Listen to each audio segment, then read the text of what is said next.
Guys, I'm Steve. Welcome back to the channel. Welcome back to another video. If it's your first time stopping by the channel, hit that subscribe button. Trust me, you won't regret it. You'll return to subscribe. As always, guys, welcome back, and I do appreciate the support. Guys, I want to apologize for the lighting. I'm presently making shooting a video for my other channel, Sinister Intent. If you guys haven't seen it, it's a true crime channel. By all means, go over there and show your support and subscribe. Video should be out sometime tonight or early tomorrow morning. But this is what I want to talk about. I got breaking news out of Detroit, Michigan. Shout out as far as the case of missing teenager Naziah Harris, age 13. Now, ladies and gentlemen, if you haven't heard about this case before, this young lady pictured here, right? She went missing January 9th of this year, 2024. Never to be seen again. Well, there's a break in the case. They got a suspect, person they say who did it. Pictured here. This guy right here is Jarvis Butts, age 41. I want you to pay attention to the age of this man. 41, 13 years old. Now they call this guy an expert groomer in children. I'm going to play this press conference. And guys, listen, the press conference is about 20 minutes. Please watch it because I don't want to tell you nothing else. And I'm trying not to cuss or get angry. I don't want to tell you what they say, but what you're about to hear in this press conference will be shocking.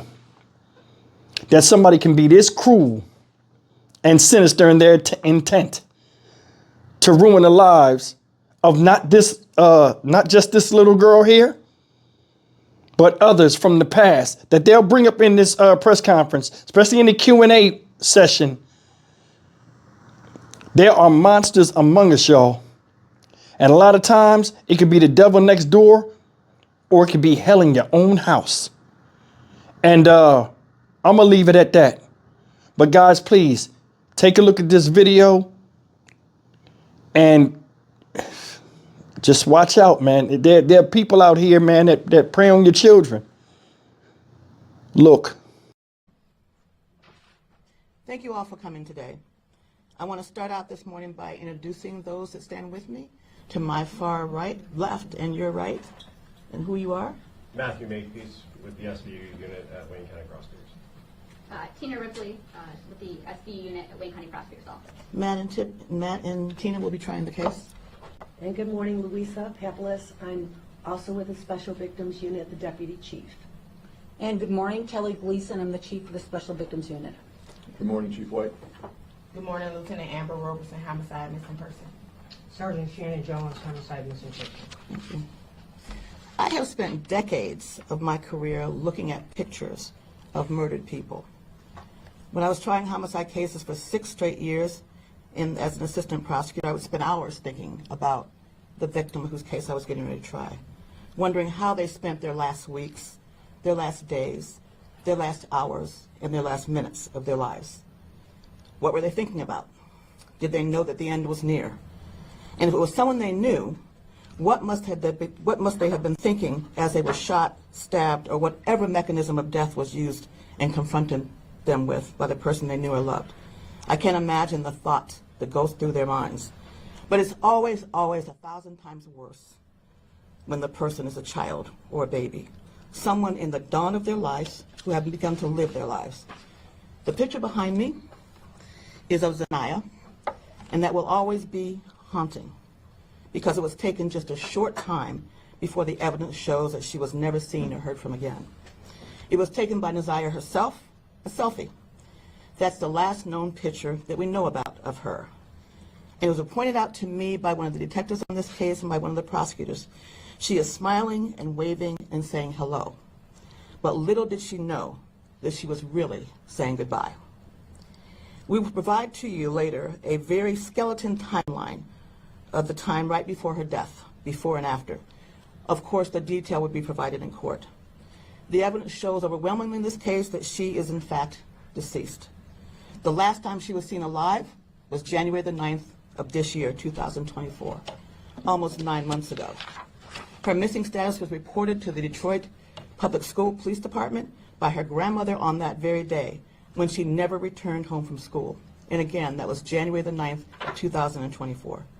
In early February of 2024, the case was turned over to the Detroit Police Department. Frankly, that should have happened right away, but they began investigating immediately. The evidence would further show that through text messages that we know and that we have, Zanaya and this defendant were going to meet after school on January the 9th. We know that she did indeed meet up with the defendant that we're charging in this case. We also know that several people close to Mr. Butts, who we were charging later, saw them together in several different locations, people that he knew well. We have evidence that at 9:30 p.m. on that day, that Mr. Butts checked into a motel and that Zanaya was never seen or heard from again. Not from her family, not from her schoolmates, not from her friends, not from social media where she was extremely active with her friends, not from teachers, no one. We know that she had no medical conditions that would cause a life-threatening medical emergency to her. And he, again, was the last person that saw her alive. She would have turned 14 years old just 10 days ago, on September the 16th of 2024. And again, no one has seen or heard from her. You look at that face, and you do not see the horrors that she had gone through in her short life. The exploitation, the molestations, the sexual abuse, and the pregnancy that she was concealing. The evidence will show that from one of her text messages to and with Jarvis Butts. And we also know, the evidence will show, that there's no evidence of anyone else being the father of that child, other than the defendant himself, who we charge today. And he knew she was pregnant. We know that he was also searching for ways to abort the baby. We know that sexually explicit photos were requested by him of her, and that she complied and sent them to her. All at the hands, we allege, the man we are charging with her death and also her long-term sexual abuse. In our warrant review process that Matt and Tina and others put together, excellent work on that. Video of 111 gigabytes, witnesses and witness statements, body-worn camera, and let me not forget, it was Tina and Matt's memo, but the work of the Detroit Police Department. Anyway, we reviewed 111 gigabytes of video, witnesses and witness statements, body-worn camera footage, surveillance video, police reports, documents, 19 gigabytes, medical records, search warrant returns, phone extractions, which came to 506 gigabytes. Today we are charging Jarvis Butts with 1 count of first-degree premeditated murder, 1 count of criminal sexual conduct in the second degree, and 1 count of child sexually abusive material. Today we are also charging Mr. Butts with more counts of criminal sexual conduct on 2 more girls, yes, girls, on 2 other separate cases. The girls in question now are 20 and 11 respectively today, but both were under the age of 13 years old at the time the offenses occurred that we're charging. We are charging that one victim who is now 20 years old, that from April of 2012 to April of 2014, is alleged that defendant Bucks sexually assaulted the victim at a residence in Detroit. Further facts and evidence on that matter will be placed on the record at the preliminary examination. In that case, we charge Mr. Butts with criminal sexual conduct, 1 count in the first degree, person under 13, defendant 17 or older. In that case, we are also charging Mr. Butts with 3 counts of criminal sexual conduct in the second degree, person under 13, defendant 17 years or older. In the second criminal sexual conduct case, well, I guess the third, that we're charging today, we are alleging that the victim, who is now 13 years old, that from July 2015 through July 2017, we're alleging that he sexually assaulted the victim at a residence in Detroit, and again, further facts and evidence will be developed at the preliminary examination. Defendant Butts have been charged with, in that case, 1 count of criminal sexual conduct in the second degree. Child under the age of 13, Mr. Butts over the age of 17. Based on all the evidence that I've laid out now, and much more that will be shown later in court, based on all these cases we will present in court, Mr. Butts targeted and befriended women who had to have sexual relationships with their young daughters. He would have relationships with their mothers, but his true desire was to have sex with their young daughters. That's what the evidence will show. He was a classic and expert groomer and pedophile. It's incredibly sad, incredibly unspeakable, and we want to bring justice to her and her family.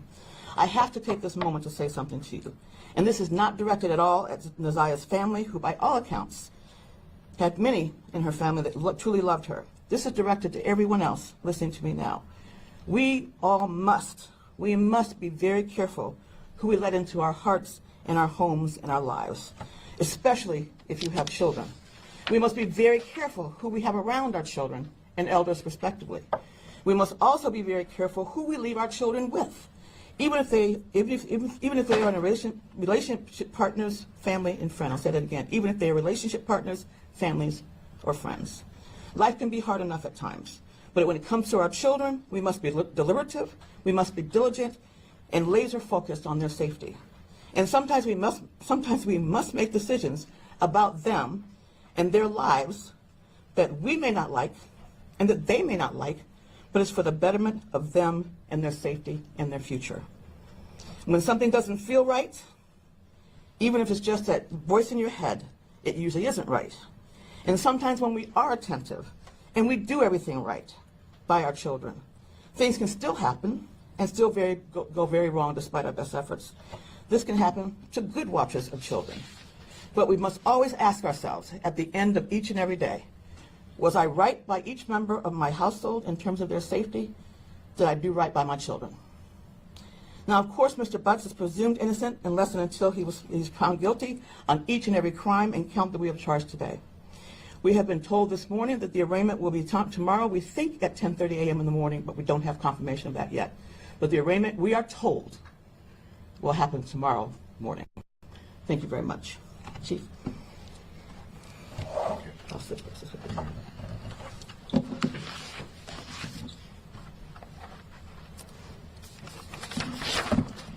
Good morning.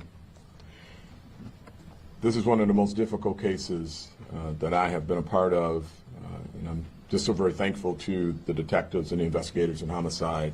The tragedies that happened to this little girl touches each and every one of us, and unfortunately, she lost her life at the hands of someone who should have been concerned about her safety. I just want to take a couple moments and thank Madam Prosecutor and her team for the amazing work, the commitment, the hours that they put into this work. I want to thank our major crimes, missing persons, homicide, specifically Sergeant Jones and Lieutenant Amber Roberson. When I tell you the days and hours and the tenacity that they put into this work, it's not often that I'm not surprised by our officers, but when I saw the work and the hours and the time that they put in there, I was absolutely in awe at my weekly briefings and the time that they put into this case. It is not an 8-hour-a-day job. It is it ends when they have to get a couple hours of sleep. And I will tell you, with all the other things going on, this case was always top of mind.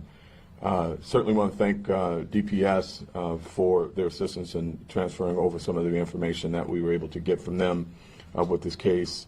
There were a number of people, our community in particular, even our Border Police Commissioner, Tamara Liberty Smith, who was out knocking on doors and passing out flyers, all with the desire to bring this little girl home to her family.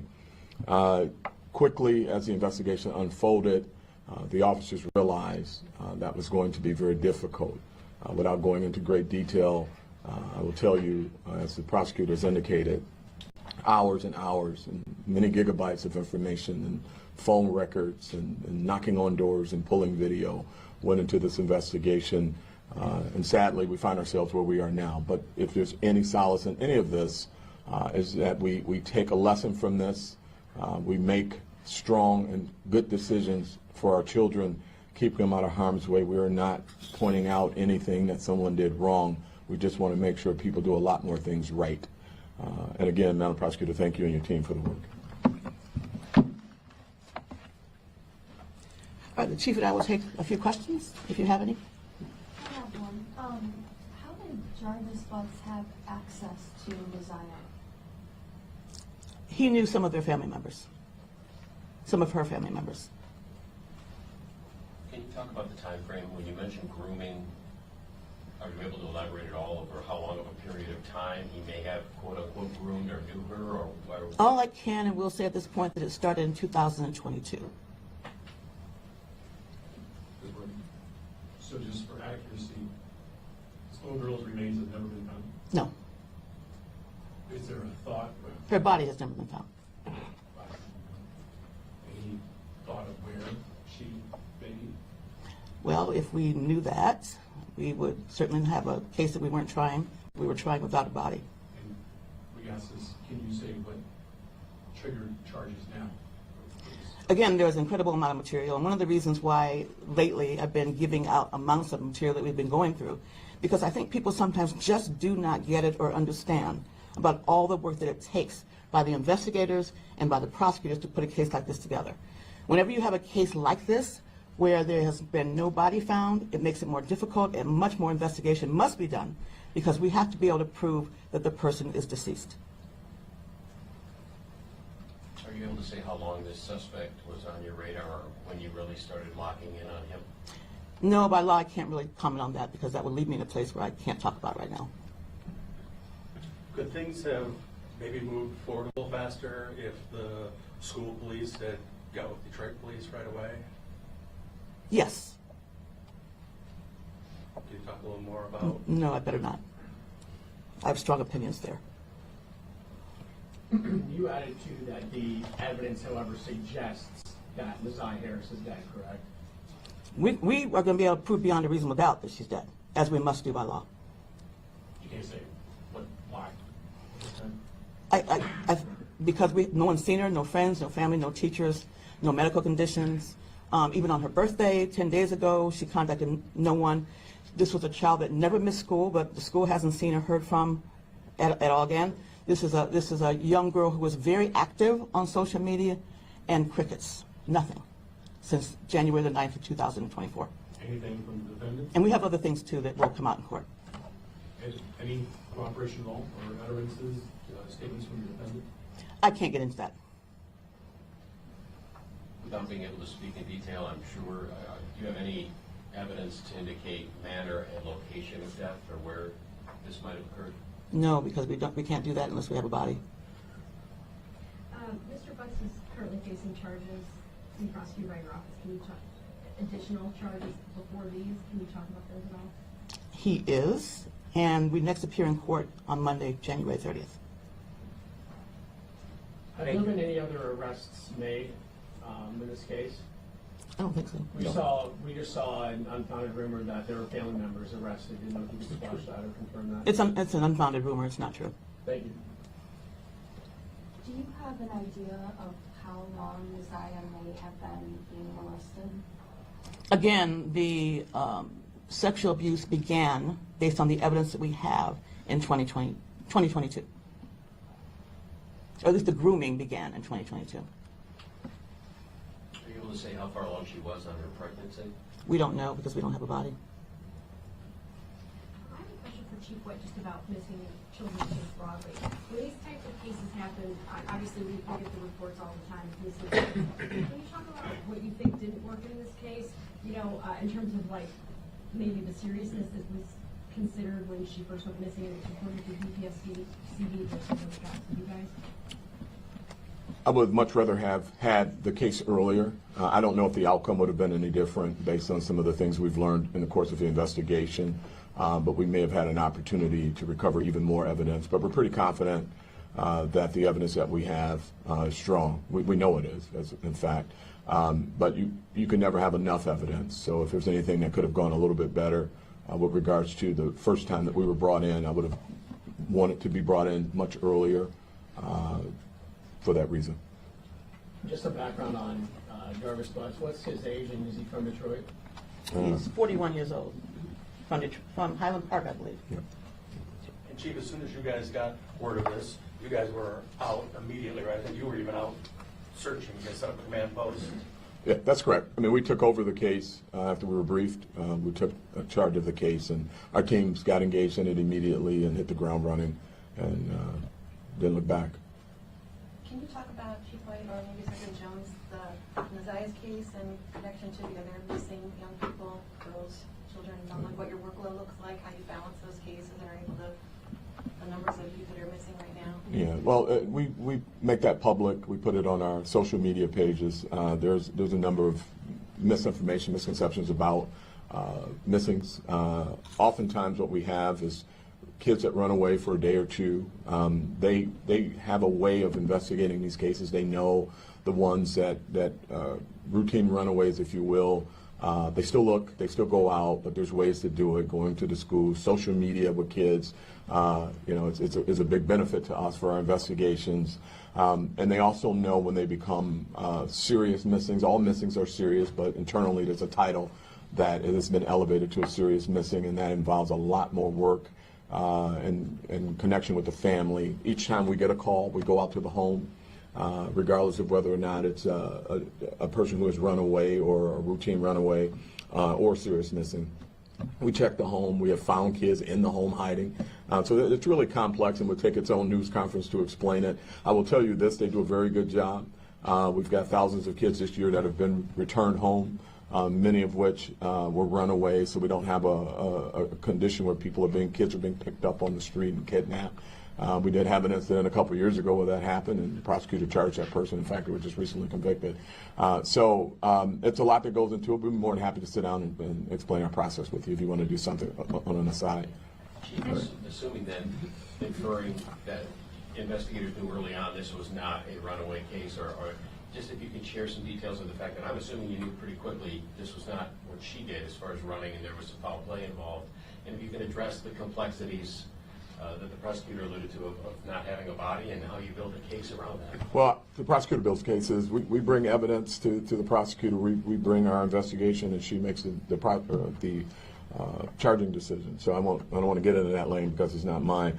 I'll tell you, as I said earlier, the prosecutor has alluded to a lot, and there's a lot in the press release as to what goes into it. These folks looking at hours and hours of video evidence, and as the prosecutor indicated earlier, I don't think people recognize in this new age of modern technology what that has done to investigative process.